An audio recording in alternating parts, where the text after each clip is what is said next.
Jace sat alone in the corner of the space cafe. His cup of synth coffee was cold now, but he didn't care.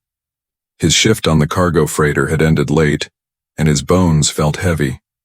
Around him, aliens of all kinds moved through the station, some with glowing skin, some with metal arms, some with no faces at all. But no one looked at each other, and no one smiled. The cafe was quiet, tired, and full of loneliness, just like him. Then the door opened. The air changed. A soft chime rang as she entered. She was tall, graceful, and her skin shimmered with silver light. Long white hair flowed down her back, and her eyes glowed soft blue. Her dress looked royal but dusty, as if she'd worn it for too long. Every being in the cafe glanced at her, then quickly looked away, like they were afraid to see her too closely. Jace watched her with curiosity, not fear. She didn't walk like a queen. She walked like someone lost. She stepped up to the counter and spoke in a soft voice. "1 honey-spiced glow drink, please," she said. The bartender, a grumpy, four-armed Borzon, tapped on the screen. "That'll be 7 credits, he grunted. She blinked, touched her wristband, and looked confused. I must have left my pouch," she whispered. "I don't have the credits." The Borzan narrowed his eyes. "No money, no drink," he growled. "Go beg somewhere else." She didn't argue. She simply turned away, her face calm but tired, a quiet shame in her steps. The cafe went silent. Then Jace stood up. "Hey," he said, walking forward. "Put it on my tab." Everyone turned to stare. Even the alien girl looked surprised. Her lips parted like she wanted to say no. But instead, she bowed her head slightly.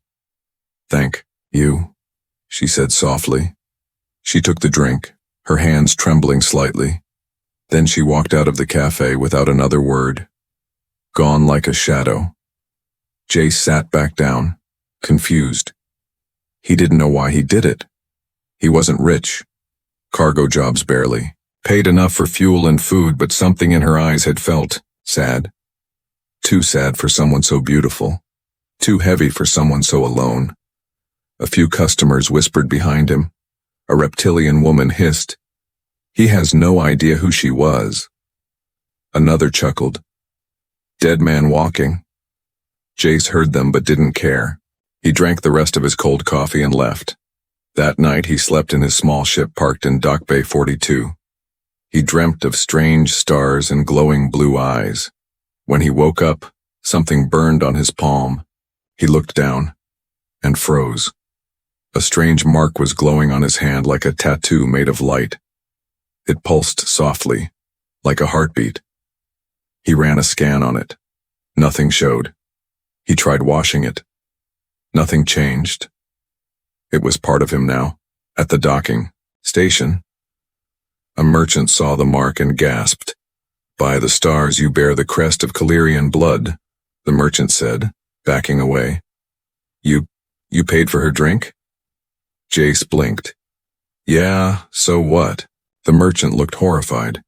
"She was the lost heiress of the Calirian Empire," he whispered. "And you just accepted the ancient bond." "What bond?" Jace asked, heart racing. The merchant didn't answer. He just ran.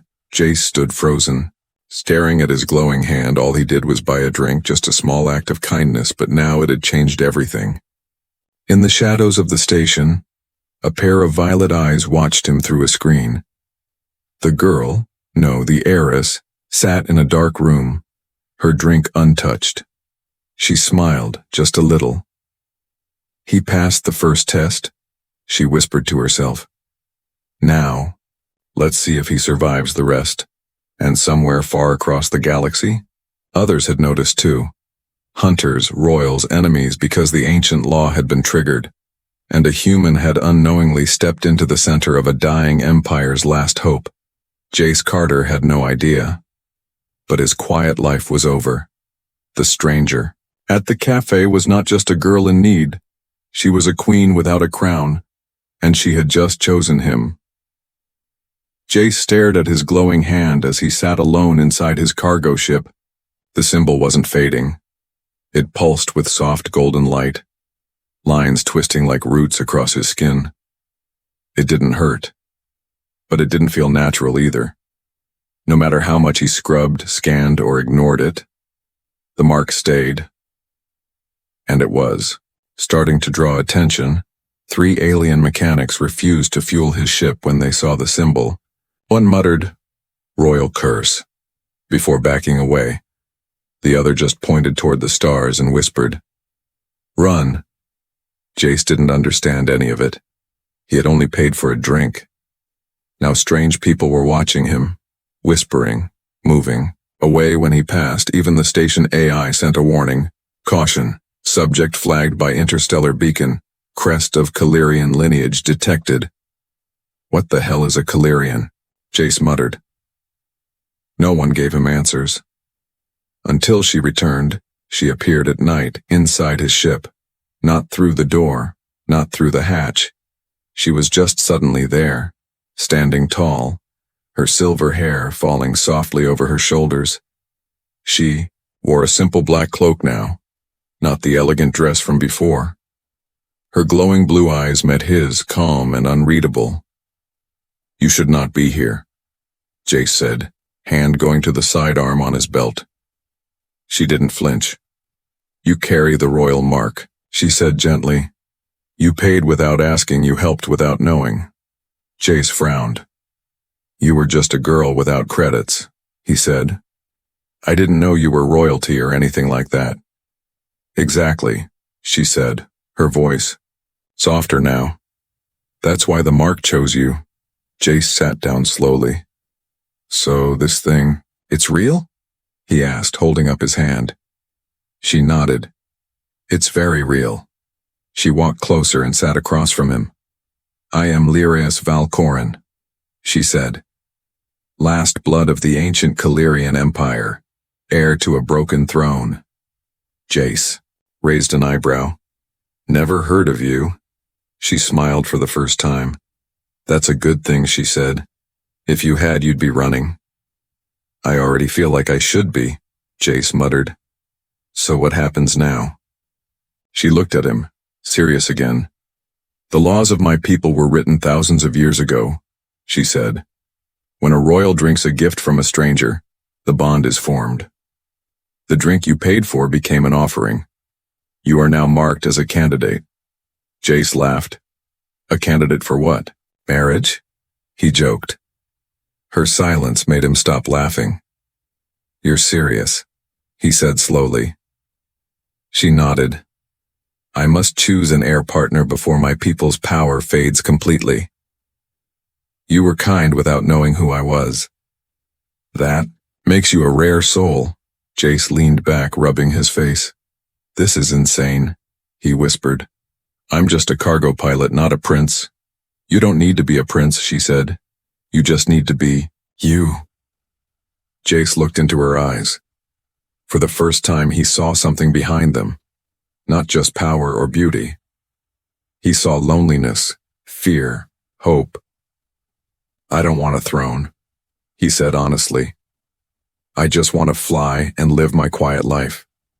She nodded. "I understand," she said.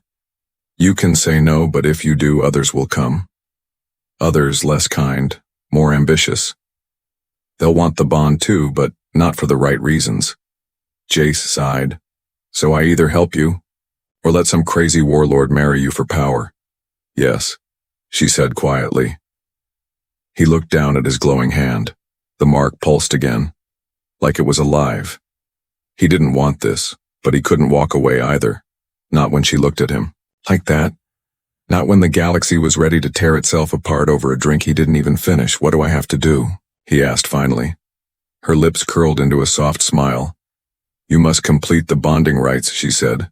"Start the journey. Earn the temple's approval." "Temple?" he repeated. She stood up, her cloak swirling behind her. "There's a place my ancestors left behind. It holds the truth.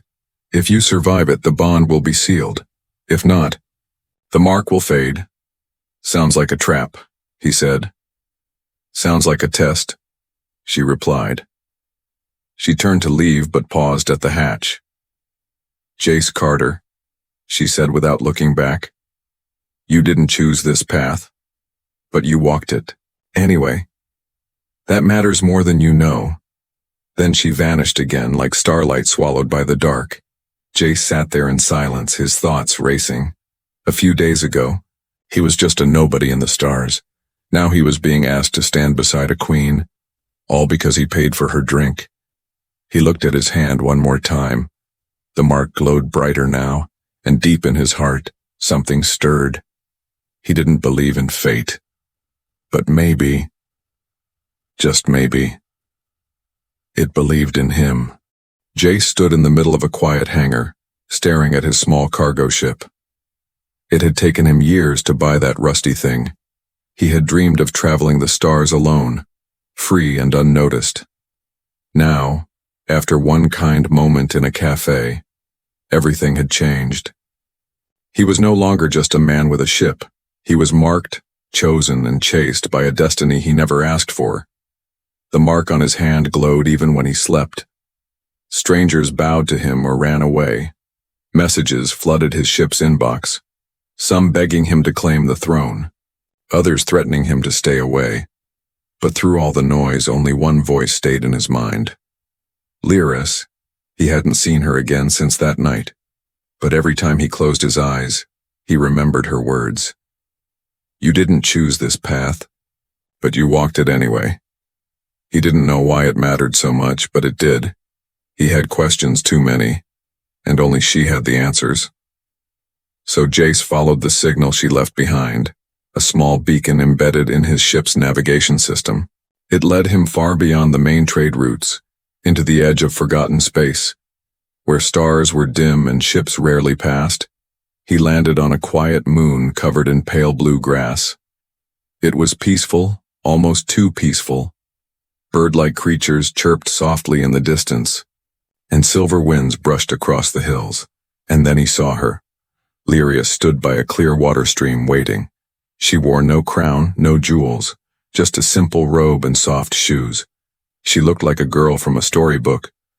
But Jace knew better now. "You came?" she said, smiling gently. "You said I had to," Jace replied, walking toward her.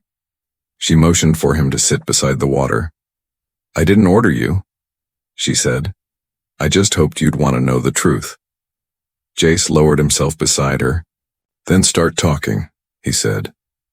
"Tell me why someone like you, an alien queen, would even care about a nobody like me." Heiress looked at the water for a moment, then spoke. "My people once ruled 1,000 worlds," she said. "We had beauty, science, long life. But we lost something." "What?" Jace asked quietly. "Kindness," she said. "We built palaces but forgot the poor. We designed ships that could jump across galaxies but stopped listening to the cries of the weak." Jace said nothing. He had seen that in many places, on many worlds. Even humans weren't any better sometimes. When the empire began to fall, she continued, an old law was made. Only those with hearts untainted by power could carry the royal bond. A soul who gave without knowing, loved without expecting. "And you think that's me?" Jace asked. "I know it is," she said, looking into his eyes. "You proved it the moment you stood up in that cafe." "But I didn't do it for any reason," Jace said, confused. "I just felt it was the right thing to do. And that's why the mark chose you," she whispered. "Because most people don't do good unless they see reward." "You didn't even know my name." Jace looked down at his glowing hand. "So what happens now?" She stood and held out her hand. "I show you the heart of my people," she said. "Come with me." They walked together into a deep forest of silver-leafed trees. The light above shimmered as if dancing with their footsteps. And then, hidden between two stone hills, they reached an ancient gate. It was tall, carved with old alien writing and glowing softly in the same pattern as Jace's mark. "This is the memory vault," she said. "Inside are visions of my ancestors, their truths, their mistakes. If you are truly chosen, it will open for you. Jace stepped closer, nervous. His palm glowed brighter as he touched the stone. The gate responded, opening slowly with a soft hum. Inside was darkness, and then light. The chamber lit up with floating images. He saw kings, queens, children, war, peace, love, betrayal. And at the end, a lonely girl in a royal robe. Her people gone, her crown heavy, waiting for someone to believe in her. Jace turned to see Heiress watching him. Tears in her eyes. This is my truth, she said. I'm not just asking for a partner. I'm asking for someone to help me rebuild. To make something better than what came before. Jace walked up to her slowly. He still felt unsure. Still overwhelmed. But he saw her now. Truly saw her. Not as an alien queen, but as someone who had lost everything, yet still had hope. I'm no hero, he said quietly, but I'm not walking away. Her eyes glowed brighter at those words, and the vault's walls pulsed with warm light. The past had spoken, the future had begun. Jace stood at the edge of the launch deck, staring at the strange ship Heiress had brought. It didn't look like anything he'd seen before. Sleek, dark, shaped like a long arrow. It hummed gently like it was alive. The moment he stepped close, his glowing hand pulsed, and the ramp lowered, like it had been waiting for him all along. This is the right craft, Heiress said behind him. It only flies for those chosen by the royal crest. Jace looked back at her, his heart pounding. I'm still not sure I'm ready for this, he said. You're not supposed to be. She replied gently. That's the point of the trial. He nodded slowly and stepped aboard. The ship welcomed him, lights flickering to life under his feet. He sat in the pilot's chair, and the ship rose into the stars without him pressing a single button. It already knew the path. Heiress stayed behind. Watching from the platform, she whispered to herself, let him return. Let the stars accept him. The ship soared across light years in minutes, flying toward a glowing red sun. Orbiting it was a shattered planet, broken into floating islands of rock and crystal. Jace stared in awe as the ship landed on one of the ancient platforms still holding together. A temple stood at the center, tall, dark, and humming with energy. As he stepped outside, the ship vanished behind him, leaving him alone. Wind howled across the broken land. But the temple stood still and quiet. He walked toward the doors, which opened without a sound. Inside, the air was warm and heavy, like it carried old memories. A voice echoed in his mind, not from speakers, not from the walls, but deep inside his thoughts. The trial of the stars has begun. The room shifted, and suddenly he was standing in a familiar place, his childhood home. But something was wrong. His father sat on the couch, tired and drunk. You'll never be more than a useless dreamer, the man growled. Jace blinked. He hadn't seen this memory in years. He looked down and saw his younger self holding a small drawing of a spaceship. Tears in the boy's eyes, Jace stepped forward, trying to speak, but the vision ignored him. It was a memory. Not real. Still, it hurt. The voice returned. You carry wounds, human.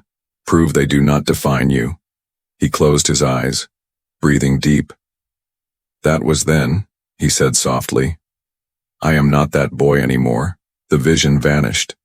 Now he stood in the wreckage of a battlefield. Bodies, human and alien, lay around him. Explosions shook the ground. He saw himself again, hiding behind metal crates, afraid to move, frozen as a soldier screamed for help nearby. Jace remembered that moment. He had frozen during his first defense mission, and someone else had died saving him. The guilt returned, cold and sharp. I failed, he said aloud. The voice whispered, and yet you live. Do you hide, or do you grow? I grow, Jace said firmly. I carry it, but I won't let it stop me from helping someone now. Light swept across the battlefield, washing it away. Now he stood in complete darkness, no sound, no wind, no feeling. He looked at his hands. Nothing there, not even the glowing mark. "I can't see," he said. The voice replied. "Then trust."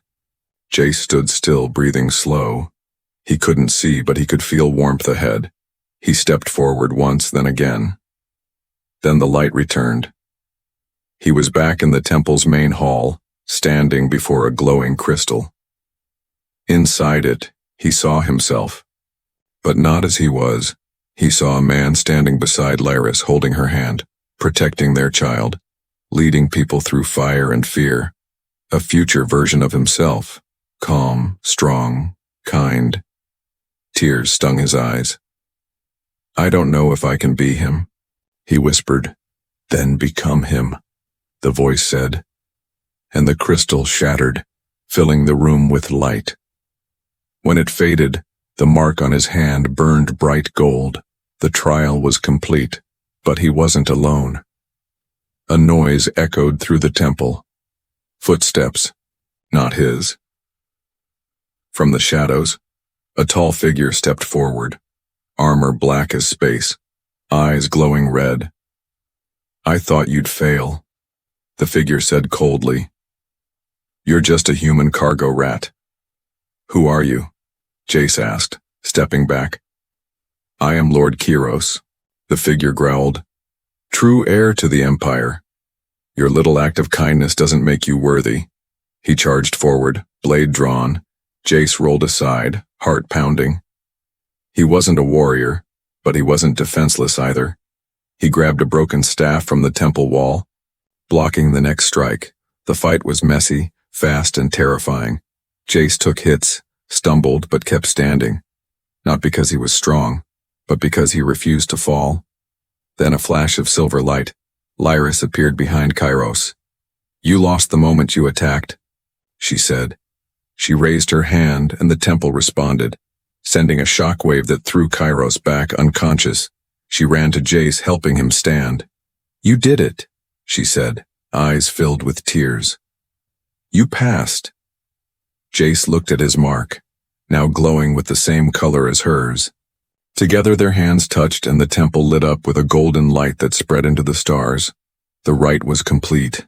The stars had accepted him. The stars no longer felt safe.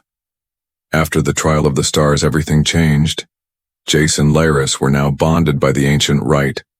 The temple had accepted them. The old mark on his hand had turned bright gold, matching the pulse of her royal blood. But peace didn't follow. It only made things worse. By the time they returned to the trading station, news had already spread. A human passed the royal trial. He is now consort to the Calirian heiress. The last queen has chosen. Bounty hunters came next, not just one or two, but dozens. Ships followed them from station to station. Some wanted the reward, others wanted revenge. The old enemies of the Calirian Empire had waited a long time to strike. Now they had a target. Jace Carter. He couldn't land on any public port without scanners going wild. Wanted posters flashed. His face on terminals. Reward: 500,000 credits. Alive preferred, dead acceptable. Jace hid inside the storage bay of a mining freighter while Heiress rerouted the ship's signal. Sweat rolled down his neck as he heard footsteps outside. "They're close," he whispered, gripping his stun pistol.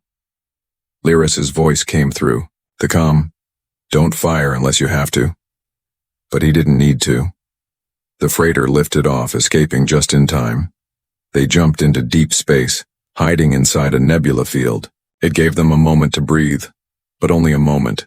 "We can't run forever," Jace said, pacing the bridge. Heiress nodded slowly, her face calm but tired. "I know," she said. "They fear what we might become." Jace looked out the viewport. "Do you want the throne?" he asked. Heiress was quiet for a while, then said, "I want to protect the people who still believe in kindness. I want to rebuild, not rule."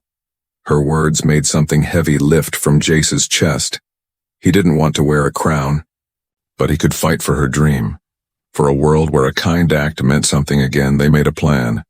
They would go to a forgotten moon, a place Heiress once called home during exile, a quiet place where old friends still lived.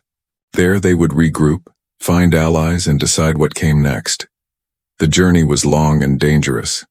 They flew through smuggler zones, dodged pirate fleets, and changed their ship's appearance twice. But finally, they reached the moon.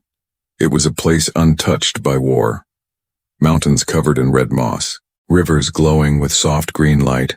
A village of old stone and crystal sat nestled in a valley. Heiress smiled as they landed. "They hid me here when the empire fell," she said softly. "I was just a girl then." The people welcomed her. With tears and joy, elders bowed.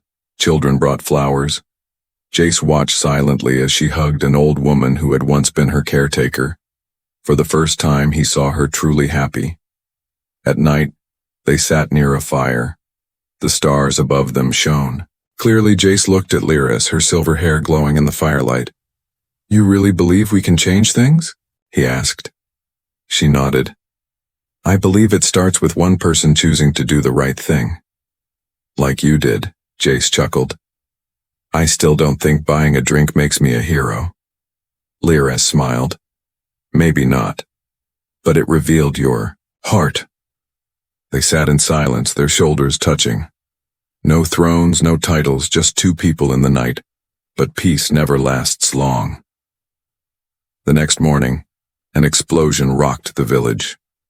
Jace jumped from bed, grabbing his weapon. Smoke filled the sky as ships hovered above the valley. Bounty hunters. At least 5 of them, armored and ready. One shouted through a loudspeaker, "Turn over the human, or we burn the rest." Jace looked at Heiress. "I'm going out there," he said. She grabbed his arm. "No. You'll die." He touched her hand gently. "If I hide now, they'll keep coming. They'll never stop." He walked into the center of the village, hands up. The bounty leader stepped forward, a scarred alien with metal teeth. "You're worth $500,000, he growled. "You're not even armed." Jace smirked. "I don't need to be." He tapped his chest. His mark glowed bright gold. Suddenly, the villagers rose up. They weren't just farmers. They were retired warriors, former royal guards, protectors who had gone into hiding. Heiress stepped beside Jace, her eyes burning.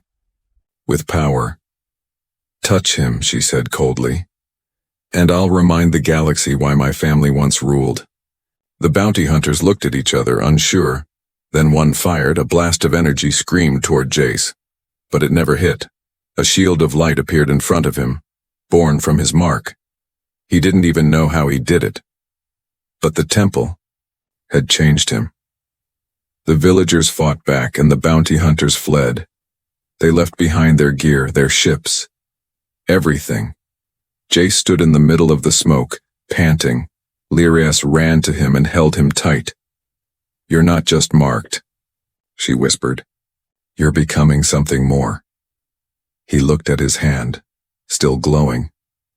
"I didn't ask for this," he said. "But I won't run from it anymore."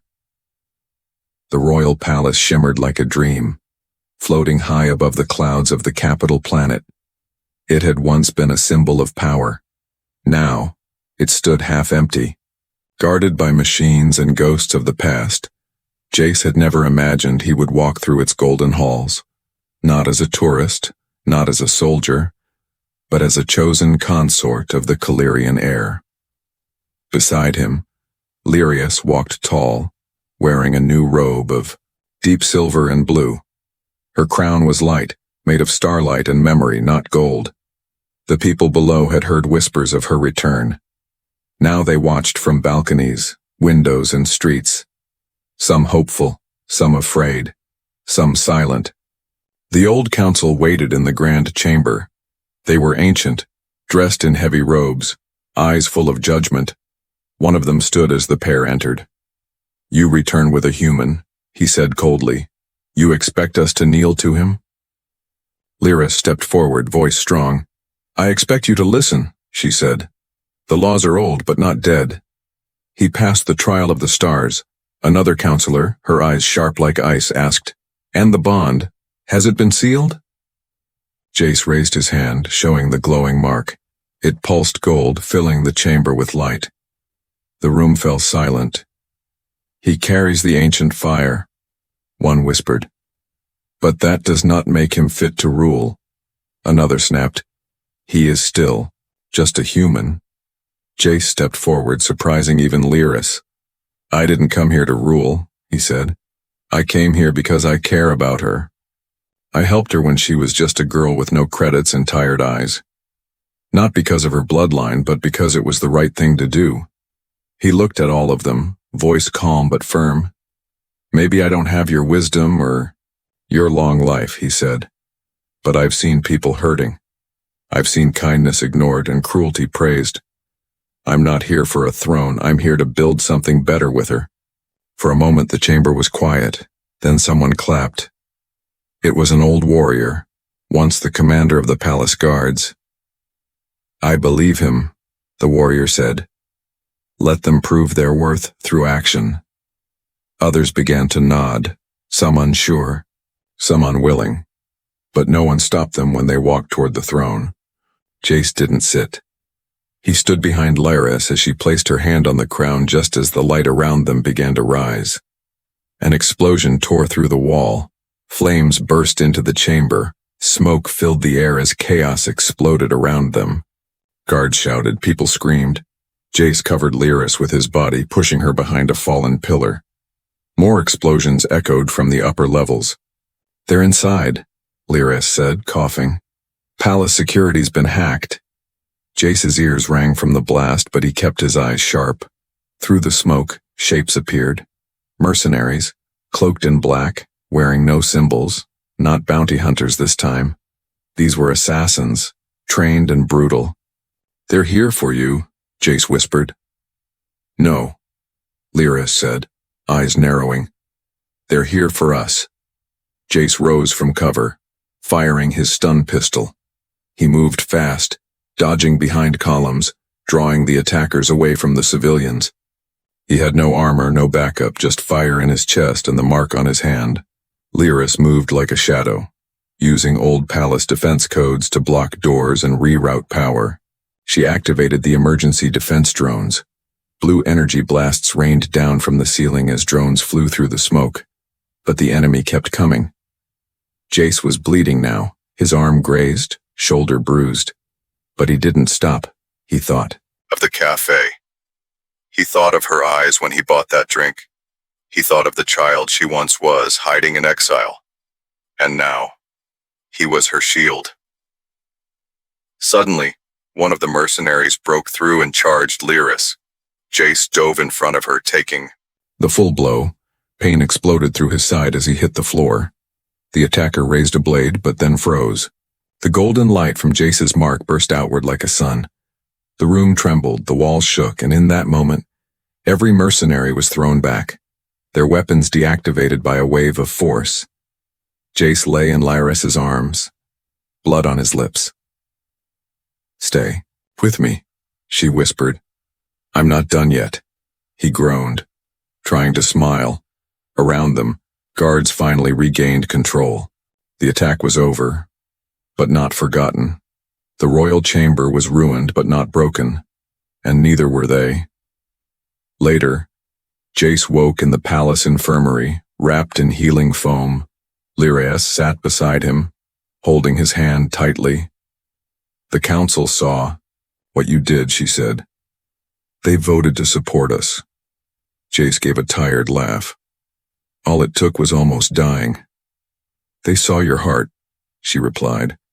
"And now the people are rising, too." Through the window the city glowed with lights. People marched in the streets not in anger but in hope, holding banners of silver and gold, singing songs that hadn't been heard in generations. Jace squeezed her hand. "You're not alone anymore," he said. Heiress leaned in, her voice warm and quiet. "Neither are you." The palace had changed. The golden towers, once cold and silent, now glowed with warmth and life. The halls that echoed with judgment now rang with laughter. And at the heart of it all stood Jace and Heiress, hand in hand. Together they were more than rulers. They were hope reborn. Months had passed since the attack. The city had healed, the people had risen, old enemies were pushed back, and allies came forward from forgotten places.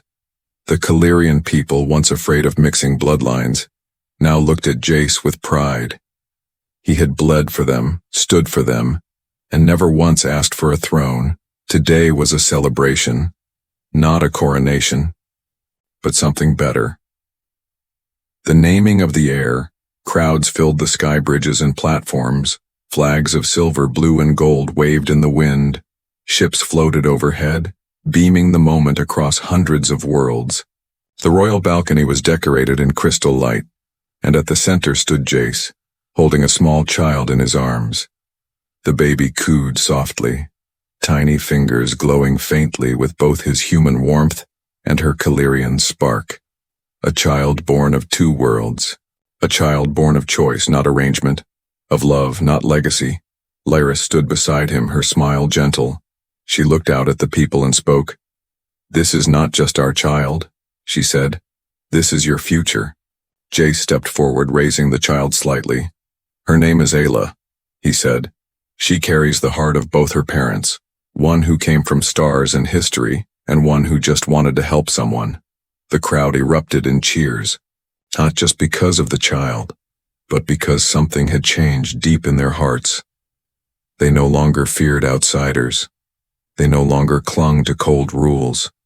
They saw a human and an alien standing together, stronger because of each other. After the ceremony, Jace sat quietly in the royal garden. Ayla slept peacefully in his arms. The scent of glowing flowers filled the air, and gentle music drifted from the palace below. Heiress joined him, barefoot, holding 2 cups of sweet tea. She handed him one and sat close, resting her head on his shoulder. "You once said you weren't a hero," she whispered. Jace smiled, looking down at Ayla. "I'm still not," he said. "I'm just a guy who paid for someone's drink." She chuckled, the sound soft and full of love. "And that drink changed the galaxy." They sat like that for a long time, watching stars rise above the trees. No war, no fear, just peace. But Jace knew it wouldn't stay quiet forever. There would always be challenges, enemies, danger. But he also knew something else. He wouldn't face it alone. He had Heiress, Ayla, and a people who had chosen to believe again. Later that night, in the royal chamber, Jace looked out at the stars through the window. He thought of his old life, sleeping in a cargo ship, drinking cheap coffee, trying to stay invisible. Now, the stars felt closer. Not because he ruled them, but because he finally understood them. A quiet knock came at the door. It was one of the elder council members, the same one who once questioned him the hardest. The old man bowed slightly. "I came to thank you," he said, "for changing what we thought could never change." Jace shook his head. "I didn't change anything," he said. "I just reminded people of what kindness looks like." The elder nodded, eyes soft. "Sometimes, that's all it takes." After the man left, Jace sat back down beside the sleeping crib where Ayla lay. She stirred, eyes fluttering open, glowing faintly blue like her mother's. He reached down, brushing her tiny hand. "I don't know what kind of world you'll grow up in," he whispered. "But I promise I'll fight to make it better." Behind him, Heiress wrapped her arms around his waist, resting her chin on his shoulder. "You already have," she said. Outside, a banner fluttered in the wind. It read, not Queen and King, but something new. Heir of two worlds. And across the galaxy, people repeated that phrase, not as a title, but as a beginning. A reminder that sometimes great change begins with something small, like a smile, a kind word, or a simple drink offered to a stranger. Jace never asked to be chosen. He never chased power or legacy. But in a moment of quiet kindness, the universe chose him anyway. And now, as stars danced across the sky, he smiled and whispered to himself, "Best 3 credits I ever spent."